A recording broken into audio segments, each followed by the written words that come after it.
మనకి ఉన్న ఒకే ఒక దరిద్రమైన విషయం ఏదన్నా ఉందా అంటే మతాల పేర్లతో కొట్టుకోవడం. ఇప్పుడు ఎవరికి నచ్చిన దేవుడిని వాళ్ళు పూజించుకుంటారయ్యా, తప్పే ఉంది. సో ఇప్పుడు వాళ్ళకు ఒక దేవుడు నచ్చుతాడు, నీకు ఒక దేవుడు నచ్చుతాడు, నాకు ఒక దేవుడు నచ్చుతాడు. నేను నాకు నచ్చిన దేవుడిని పూజించుకుంటా, నీకు నువ్వు నచ్చిన దేవుడిని పూజించుకుంటావు. దాంట్లో తప్పే ఉంది. పూజించుకొని మనం వెళ్ళి పనులు చేసుకుంటాం. అంతేగాని నువ్వు ఆ దేవుడిని పూజిస్తున్నావు, ఆ దేవుడు మంచి దేవుడు కాదు, ఈ దేవుడు మంచి దేవుడు, సో ఈ దేవుడిని పూజించు అనేది ఇంతకంటే దారుణమైన విషయం ఇంకోటి ఉండదు. సో ఎవరో ఒకరిని మనం నమ్ముకున్నాం, మన మనసులో ఉన్న చెప్పుకొని బాధలు చెప్పుకున్నాం, అయిపోయింది, వెళ్ళి వేరే పని చేసుకుంటాం. అంతేగాని అరే ఆ దేవుడిని పూజించు మాకు, ఆ దేవుడికి చెప్పుకో మాకు, ఈ దేవుడికి చెప్పుకో, ఇంతకంటే దారుణమైన సిచ్యువేషన్ ఇంకేడా ఉండదు. అయితే రీసెంట్గా మనకి ఇటువంటి సిచ్యువేషనే ఉజ్జయినిలో జరిగిందనమాట.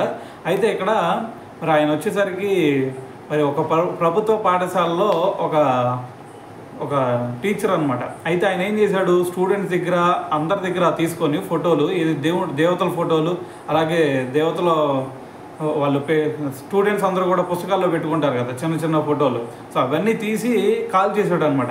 కాల్ చేసి ఆయన ఏం చెప్పాడంటే స్టూడెంట్స్ అందరికీ, మీరు ఈ రోజు నుంచి దేవతలకి దేవుళ్ళకి వీళ్ళకి ఎవరికి మొక్కడానికి లేదు, సో ఈ రోజు నుంచి మీరు నమాజ్ మాత్రమే చేయాలా, దాని తర్వాత ఓన్లీ అల్లాని మాత్రమే నమ్మాలా, మీరు వాళ్ళకే పూజలు చేయాలని చెప్పేసి చెప్పాడంట. సో దీన్ని ఆధారాలతో పాటు పట్టుకున్న తర్వాత ఇప్పుడు కేసు కూడా ఫైల్ అయింది.